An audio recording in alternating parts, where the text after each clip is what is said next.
Sa pagpasok ng tatlong grupo ng housemates sa aking bahay, hindi biro ang mga hamon na kanilang pinagdaanan. At sa lahat ng ito, naging saksi ako kung paanong lubos na sinubok ang tatag ng isip, puso at pagkatao ng bawat isa. Kaya naman, naniniwala ako na bukod sa siyam na naunang miyembro ng Dream Team, mayroon pang natitirang karapat-dapat na nagpakita rin ng hindi matatawarang pagnanais na maabot ang kanilang mga pangarap. Una sa aking muling susubukin ay isang kabataang Pinoy na nagpamalas ng matinding katatagan ng kalooban. Sunod-sunod man ang kanyang pagiging nominado, hindi siya nawalan ng tapang na harapin lahat ng ligtas challenges para paulit-ulit na ipaglaban ang magandang buhay para sa pamilya, lalo na para sa minamahal na kapatid. Dahil dito, isa pang pagkakataon ang aking muling ibinibigay para kay Christian. Gusto kong ipaalam sa iyo na ikaw ang isa sa teen housemates na napili kong mabibigyan pa ng swerte para paglabanan ang ika-4 na Lucky Son. Kuya.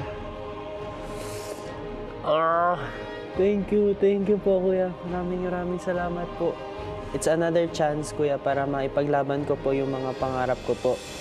Isa pa sa napili ko para muling ipaglaban ang kanyang pwesto sa loob ng bahay ay nagpakita rin ng lubos na pagnanais na makuha ang mga pangarap hindi lamang para sa sarili pero lalo na para sa kanyang pamilya. Saksi ako sa ganda ng kanyang kalooban, galing sa pakikisama at pagsisikap na baguhin ang mga kahinaan.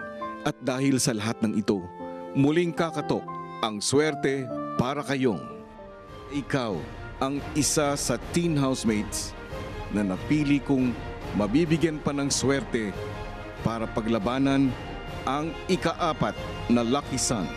Pagbutihin ko po, Kuya, para kabilang po sa 4th Lucky Son po, Kuya. Mga kapamilya, ang courtside kusinero ng Zamboanga, Christian, at ang pag-asa ng angkan ng Zamboanga, Yong!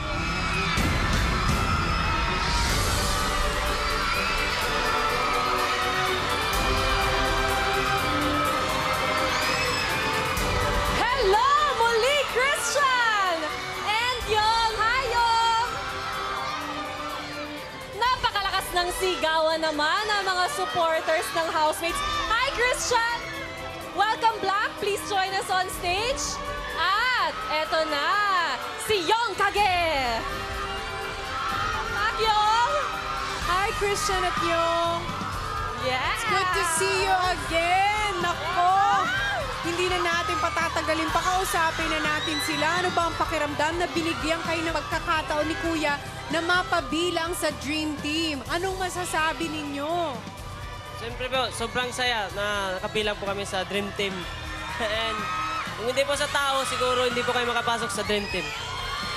At Yong, fight lang, ha? O, ikaw, Fight Christian. po. Sobrang thankful po dahil nabigyan kami ng pangalawang pagkakataon na lumaban para sa mga pangarap namin po. And nagpapasalamat po talaga ako sa inyong lahat na sumuporta po sa amin. Mahal na mahal namin kayong lahat. Yes, pero syempre, pinapaalala natin sa kanila na sa puntong ito, may pagkakataon silang mapabilang sa Dream Team dahil may ibibigay pa sa kanila na pagsubok si Kuya. At ang resulta ng hamong yon ang siyang makakakuha ng 4th Lucky Son. At syempre, malalaman natin kung anong pagsubok ang inyong haharapin sa takdang panahon. Pero sa ngayon, oras na para samahan kayo ni B papasok sa loob ng bahay ni Kuya. Isang huling pagpapaalam sa lahat ng mga sumusuporta sa inyo. Good luck, Christian and Yong! Ang Ligtas King at ang Hokage, tara na! Guys!